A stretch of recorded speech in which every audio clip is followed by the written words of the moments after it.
Manipur imalaba iram kanna mo hona mo matamda ay amaga wakol manade bi ko mo tole masumuk am laibak tibani du masi Manipurda kuki amasung maitai anigi marakta thokliba irang thamari mapung faraklaba fawbada irang asi loishinabagi mami ama fawba uraktabadagi pendraba thamoi shoklaba lamdam asigi naha lising tara henbana punchindana youth of Manipur haina khangnabaga loinana laukhiba warep sing lamdam asigi tongan ba lup singna taramna okre youth of Manipur na laukhiba warep adu Puduna, Naha Singi Oiba Mihut Sing Amana, Amuko, Kokomi, Amadi Fox Kiluching Basing, Makoi Office Chatuna Una Kibagaloina, CSO Shing Punchindana, Amato Oina Punchinaba Wafam Tamkre, Wafam Adu, Amuko, Kokomi, Amadi Fox Nataram, Okibagaloina, Amato Oina Punchinbagi, Apamba Pongok Nakre.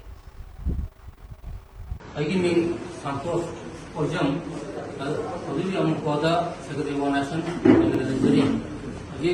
Nazina. Nazina Lokalapa, Kontan Data, Hawaii, Amukon Kasu, Sega, Yena, and Namate, Pavito, ID, Mam, Jelaga, Community, Evan, Pusitan, the Hadi, Kontan, Lokalina, the Zoo, Amukona, and Silako, Samana, and certainly have upon the Masila, Sana.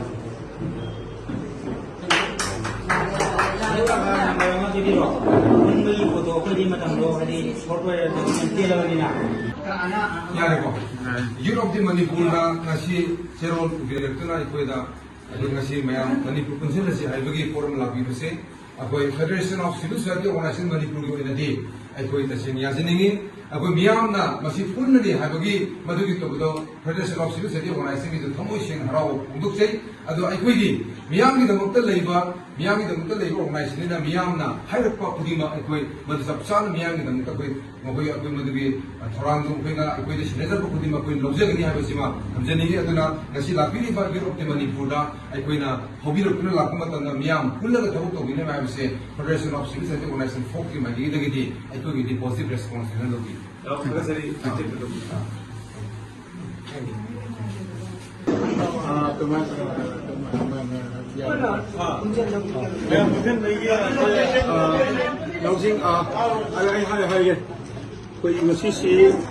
Youth of Manipur kawai kogi koi lebak iram dam Manipur kanglepak si nikha polme yaroi nikha tamna legedabani mina lakchaba yaro hebigi wakalonda mangda tharaga kusema kwa kogi Youth of Manipur sina koi community ko community kana da si Youth of Manipur na atopo makom mamada koi khumore kanda Manipur da leiba civil society organization mayam sinse kunsinna gadabani habi wakalo namada ebadi koi amakakta ko gadabani habi wakalonda wan boji sasi habi wakalonda manga tharaga kogi bai basi wari khara lawi ai wari si koi ko umida la aganda kari to ya bagi habi matang dani khaner misi ahanba logo wari si maruina ahan ai na fuksege irei pak asigi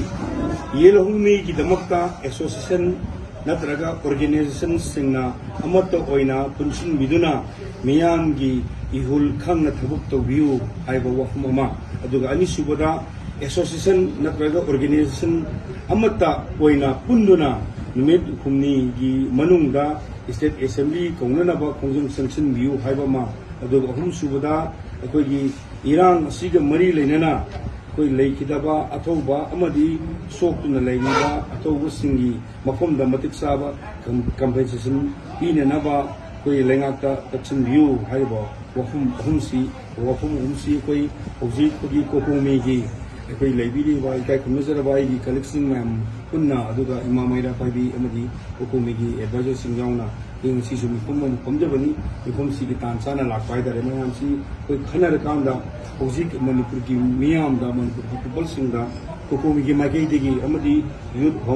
of Manipur bisna gu mamang da ing hajisi ai koi kunsinna ba matam yaure ai koi amana amabu kunaba amana amabu songnaba gi matam dunate koi kunsinna dragadi koi mai pakloi bisi halaman mayam sin so haire aduga thingnari ba koi ge lan asisu ai yekna baji lan thingnaba gi mota ai masel onsinna bagi pot amak lai masi yamna mulai bukti bani pumna mawjing se kadai di gino thira bu matam da ai hang su mamang su yamna Manipur miyam su khangi ba ai maiti ki ba ꯑꯩꯈꯣꯏ ꯃꯅꯤꯄꯨꯔꯗ ꯃꯥꯏꯊꯤꯈꯤꯕ ꯑꯅꯤꯈꯛ ꯂꯩ ꯑꯃ ꯑꯍꯥꯟꯕꯗ 7 year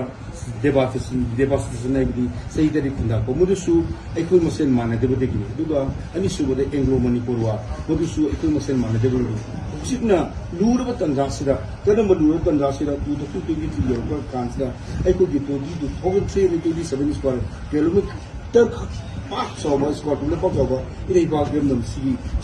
चाय मा है इधर सुनो दिखी ले इबार कोई बिली सबसे 10% नहीं 10% सीधा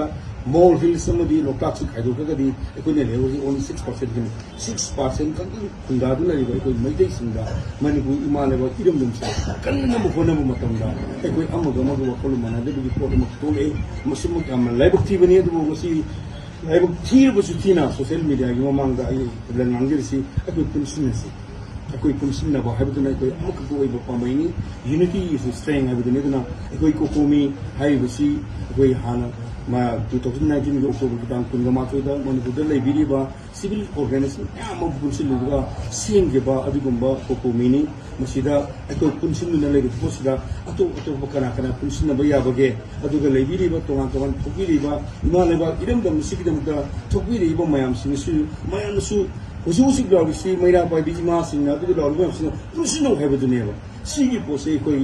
ताबा ना कोंग को ताबगी मतम ओइरे अखोई मसी सीएस ओसिने लेरिबो मयाम सिंसी लेबिरीबा लेकागी लेबिरीबा इदम न मसिना सपोर्ट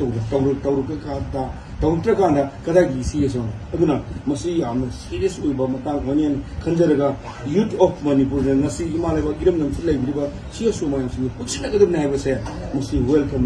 तौजै पुछगे अदुगा होजिक्सी याम नुआइबमना लेबिरीबा ऑर्गेनाइजेशन मयाम सिंग पुनसिलु तो हाइबा पुनसिलु हाइबा कांगु सिंग मसिंग यामे पुनसिंगा देवदेव कांगु दुदिगी पुनसिलु हाइबा कांगु सिंगा मसिंग यामे हाइदारे मसी थोकदनदबनि यूथ ऑफ मणिपुर मसी तो मसी लापि जदना कोकोमी की मकेदिगी पुनसिन बयाबा कनानो पुनसिन बयाबा कनानो मागे तोंगान बा आइडियोलॉजी लेबा तारगसु अखोई लेगिबा कमन ओइबा प्लेटफॉर्म मदा संगिनरगा होजुजि लेबसी अखोई इमालेबा इरम दमसी कनमनि अदो इमालेबा इरम दमसी कननु खरा मतमदा यूथ ऑफ मणिपुर न पुकतिरेबा ngasi कनुसी अखोई याम वेलकम तौजै अदुगा हुजिक हुरिबा वारसे अमा अनि अहु सुबसी अहु सुबुगी ओनदि कोकोमिनसु याम कन्ना अखोई हुजिकति अखोई कोकोमिगा